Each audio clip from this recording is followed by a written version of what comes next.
Tak dobrý deň. Ja som dnešnú prezentáciu rozdielil na dve časti. Ja sľubujem, že posledný krát sa vrátim k tomu roku 2023, pretože ja už to rozprávam od ledna. Bude to v slovenčine, ak by to niekomu vadilo, tak moc ma to mrzí. Potom by som vám povedal nejaké trendy na rok 2024. Ja mám pre vás dve novinky dneska. A prvýkrát som v paláci a prezentujem v obleku, ja inak nosím mikiny a všetko možné ostatné. A prvýkrát som tú presku dorábal v taxíku, tak dúfam, že ju oceníte. Moje meno je Ivo Mrena, ja som CMO, mám na starosti marketing v ShopTete a potom mám pod sebou ešte našu konferenciu a veletrh pre e-commerce komunitu Reshopper. Dúfam, že poznáte ShopTet, ak nie, tak som urobil naprd prácu, samozrejme, s tímom. A ak poznáte Reshopper alebo nepoznáte Reshopper, tak tiež dúfam, že sme urobili dobrú prácu tento rok. Tak, ja vždy začínam s takou srandou, že ja strašne rešpektujem všetkých markeťákov a všetkých e-shopárov, že v tom post-covidovom období vlastne fungujú ďalej, hej, lebo ja som ShopTete marketing som ho preberal pred 2 rokmi a proste ono to začalo celé klesať dolu a bolo s tým hromady práce. Všetci si myslíme, že budeme nosiť čísla ako v roku 2021, ono to tak nejak nefunguje a už sme za tým a musíme sa prispôsobiť. Ja som si vyťahol zo statisty nejaké dáta, ten e-commerce nám klesá druhý rok po sebe, ale ako vidíme, tak už to pôjde len hore. Teda dúfam. Je to nejaká predikcia na základe nejakého modelu európskeho, tak dúfam, že to sa splní. Samozrejme, ja vždy rozprávam o tom roku 2019, že bol taký ako ten posledný pravý e-commerceový rok v Čechách, alebo aj na Slovensku. A my v 2023 na to vlastne ako nadväzujeme. Opadli tie covidové šialené roky a vlastne ideme naspäť k tomu, k takému lineárnemu rastu v e-commerce. Čau, Majo. Tak, trošku sa nám to stabilizuje, ja si myslím, že ten rok 2024 bude fajn. Ja som si pre vás pripravil, samozrejme, my to vydávame vo všetkých tiskových správach, ale vždycky je to dobre si to zopakovať. Na ShopTete sa tým e-shopárom darilo. Samozrejme, my nabalujeme ďalších nových a nových zákazníkov, takže tí rastú tí noví, rastú tí, čo už sú s nami dlho. A myslím, že sa im darilo tým zákazníkom, pretože každý rok zvyšujeme obrat cez našich e-shopárov. Minulý rok to bolo 66 miliard a počet e-shopov cez 37 000. Momentálne sme na nejakom čísle viac ako 39 000 e-shopárov. Samozrejme, veľa malých a stredných, ktorí nám robia veľkú radosť, že rastú spolu s nami. A keď porovnáme tie čísla z roku 2021 do roku 2023, tak u nás to rastie to aj v počte objednávok. Samozrejme, čím sa nám zväčšuje zákaznícka báza, tak to rastie kumulovane. A čo je extrémne zaujímavé, tak minulý rok rastla priemerná hodnota objednávky, ale tento rok zase spadla. A ja tam mám vlastne aj prečo. Naše top segmenty, ktoré rastú, a sú to naše dáta, sú to vlastne dáta našich e-shopárov, tak významne rastlo jedlo, kozmetika a parfémy. A to má priamo úmeru na to, že nám vlastne klesá tá hodnota priemernej objednávky, pretože ľudia častejšie nakupujú a majú nižšie košíky. Počet e-shopov, ja dúfam, že to vidíte, ak to nevidíte, tak ja vám poviem aspoň tie top 3. V Čechách tiahli Pardubický kraj, Ústecký a Zlínsky. Myslím si, že tam je oveľa väčší priestor. Praha už je svojím spôsobom saturovaná, ale vždycky je priestor na ten rast a ja som strašne rád, že my máme aj tých klientov v tých krajoch, lebo tam si myslím, že je pre nás tiež veľký potenciál.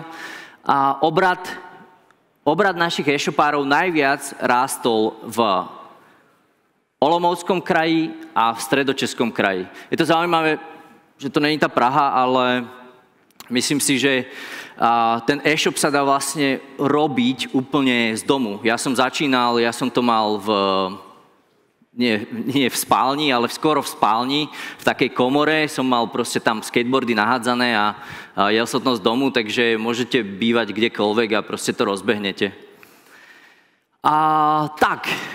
Takže, ako som hovoril, nárast segmentu kozmetiky, drogerie a jedla nám spôsobil, že ľudia nakupujú častejšie a majú nižšiu hodnotu za položku. Pre ekonomickú situáciu, a to teraz je celkom zaujímavé, ja to pozorujem na sebe alebo na mojej žene, rozmyslíme si tie nákupy, myslím si, že sme viac si dávame pozor na to, čo kupujeme, viac sa pozeráme na to, od koho to kupujeme. Je to taký ten trend momentálnej doby. Minulý rok, tradične najsilnejší mesiac, november, jasné, Black Friday, proste klasika. Dominoval tam Q4 celému tomu e-commerceu, tak to už je taký ako každoročný trend. Vrchol decembrového nakupovania bol o 5 dní skôr než predchádzajúce roky. Myslím, že to je spôsobené tým, že veľa závisí na tom, kedy je štedrý deň. Nemyslím si, že to je niečo, čo je extrémne mimo. V roku 2022 bol nákupným dňom piatok a ja sa strašne čudujem, že minulý rok to bol pondelok, lebo ja neviem, nakupujete v pondelok, ja teda určite nie. Nemám na to čas v pondelok. Ale je to fakt zaujímavé. Tak, čo je výhodou tých menších a stredných e-shopov je nejaká rýchla prispôsobivosť tým trendom. Dnes ste tu počuli rôzne trendy AI, marketingové trendy a tak ďalej. A ja do toho vždycky sa snažím dať trošku selského rozumu, lebo za chvíľu príde, alebo už tu je Customer Experience a skočíme všetci na to a zabudneme na AI a pojedeme dál, ale ten selský rozum tam myslím si, že zostane stále. Ja keď sa bavím s tými našimi e-shopármi, tak čím majú lepší zákaznícky servis, tak tým sa im vlastne lepšie robí ten biznis. Čo si myslím teda, že je zcela logické. My sme realizovali spolu s KPMG a UI42 takú zaujímavú vec, volá sa to e-commerce barometer. Vyšlo nám z toho, že v roku 2023 bola najdôležitejšia kvalita produktov. To znamená, že tí ľudia alebo e-shopári išli po tej kvalite, zákaznícky servis a prehľadnosť a design e-shopu. Marketing sa trošku upozadil, ale keď sa pozrieme na tie dáta našich e-shopárov, tak 35% našich e-shopárov má úplne prvú skúsenosť s podnikaním. To znamená, že nikdy nerobili nič, čo by súviselo s podnikaním.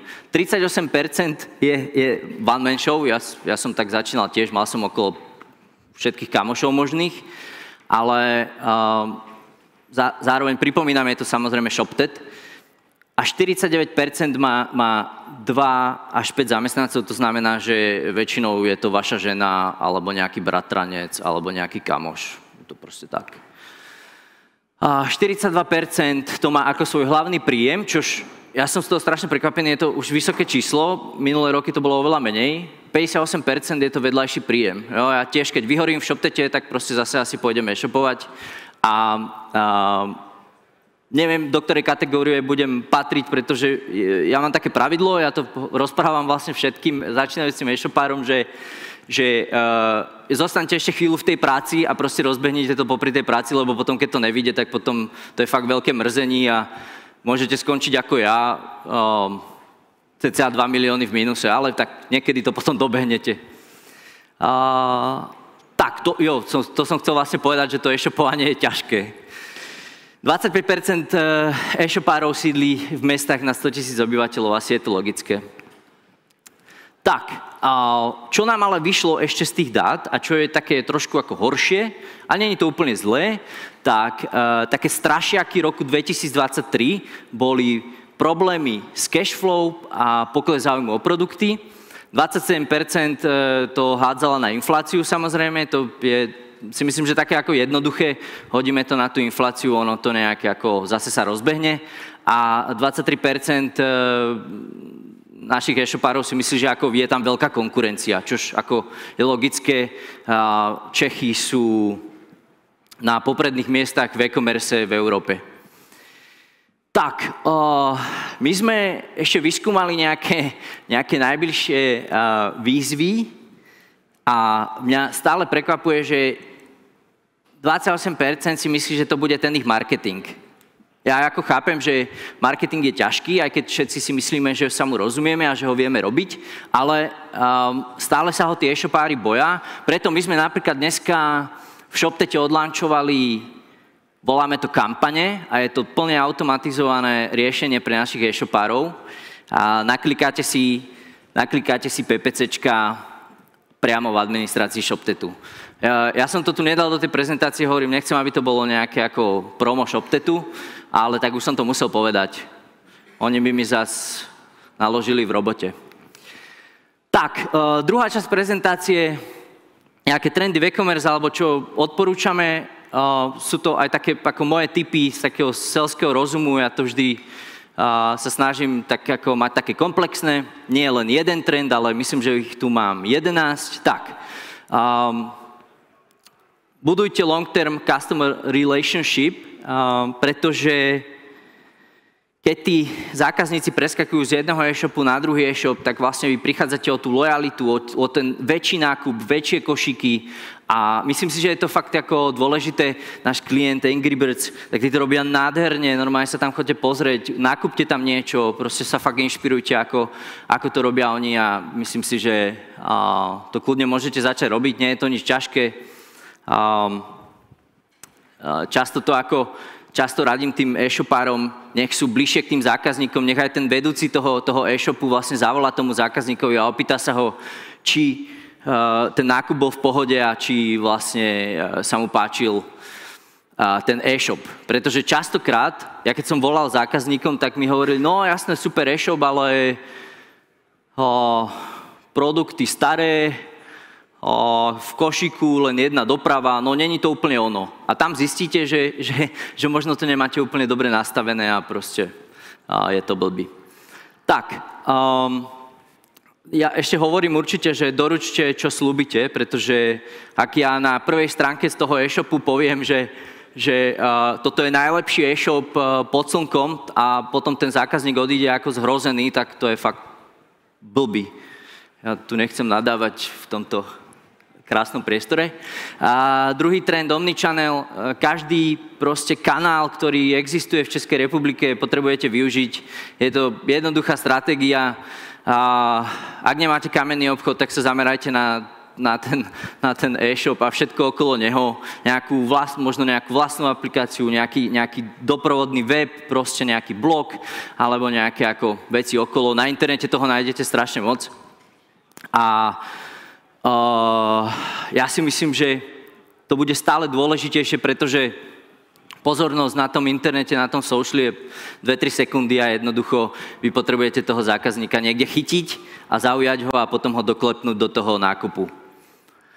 Tak, mobilný telefón, my sami v ShopTete s tým máme problém, mobile first, respektíve všetko, čo dávate von, alebo všetko, čo robíte, skontrolujte na tom mobile, pretože fakt sa to oplatí. Ľudia chodia cez mobil, nakupujú cez mobil, dokončujú ešte objednávky cez mobil a bude to taká ako fakt veľká budúcnosť toho nakupovania.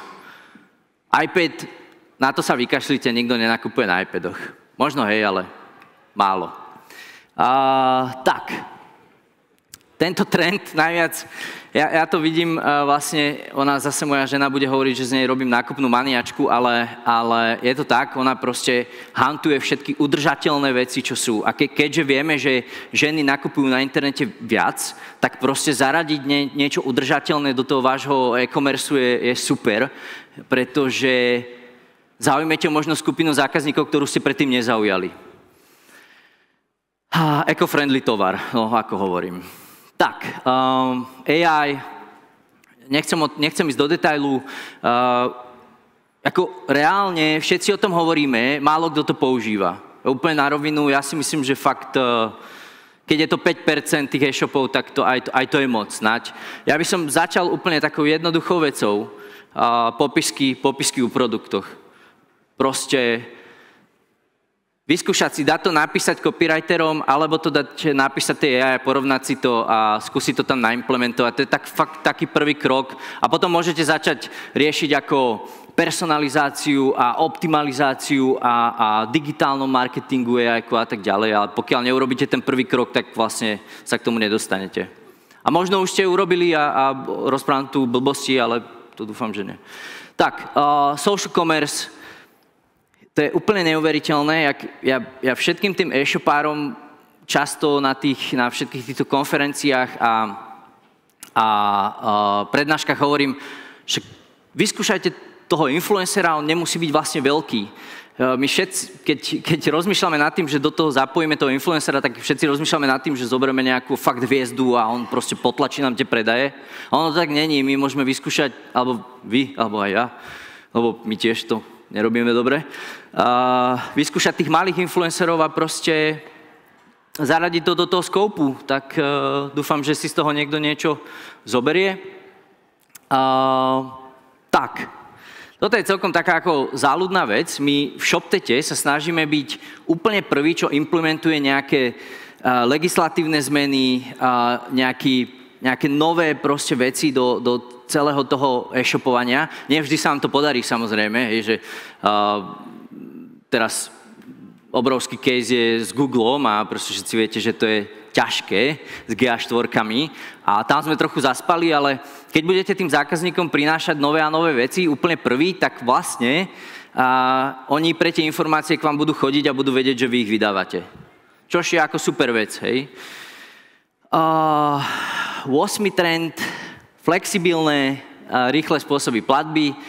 Ja sa k tomu vždycky vraciam, že ja milujem teraz takéto do polnoci objednáš, ráno v boxe máš. To je jedna nemenovaná firma, ktorá je v tomto fakt ako perfektná. Vždycky si nájdem tú svoju platbu, je ich tam 5-6 spôsobov, vždy tam je 5-6 spôsobov dopravy a ja si proste vyberiem, na čo mám náladu. Hej, niekedy sa mi nechce platiť kartou, tak to proste dám na dobierku. Je to akože divočina, ale v dnešnej dobe, ale tak každý využívame ešte tú dobierku. Jednoducho máme do výplaty pár dní, alebo čo. Milujem AR, VR. Myslím, že je to taký ako veľký trend v tom nakupovaní, za chvíľku to bude úplne všade. IKEA to robí perfektne, BMWčko, pozrite si nejaké case study, fakt sa mi to páči a ja si pozerám, alebo od Apple si pozerám iPhony, si ich otáčam a tak ďalej, to je fakt ako super. Bezpečnosť na prvom mieste, ja už mám 46 sekúnd, tak to zrýchlujem, pardon. Ochrana dát, hneď ako ten e-shopár, ten klient, vlastne ten zákazník uvidí, že niečo na tom e-shope nesedí, tak odíde a proste to zavrie. Je to fakt dôležité. A taký ako, ja mám jeden rád taký trend a momentálne sa snažím ho robiť aj v ShopTete, tak je to nejaký ako superhuman prístup. Proste fakt ako ja som ten človek a keď idete na tú ShopTete poradňu a ja vám tam odpíšem, tak zistíte, že to nerobia roboti, ale že to je šialený Ivo. Tak, ja som to tu dal aj do toho zhrnutia, 6 sekúnd, jasné, tak ja to preskočím, určite si to je to aj na našom blogu, určite si to môžete pozrieť. A posledná rada, mám ešte čas? Fantastické. Posledná rada je, ja to rozprávam úplne všetkým a ešte to rok budem rozprávať, staňte sa komunikačným odborníkom v tom, čo robíte, pretože nie je nič najhoršie, ako keď robíte, predávate, ja neviem, toalety, ale rozprávate o niečom úplne inom. Vy musíte sa zamerať na fakt tie toalety a rozprávať o nich. Takže veľa úspechov vám prajem 2024, ďakujem za pozornosť a veľmi ma tešilo.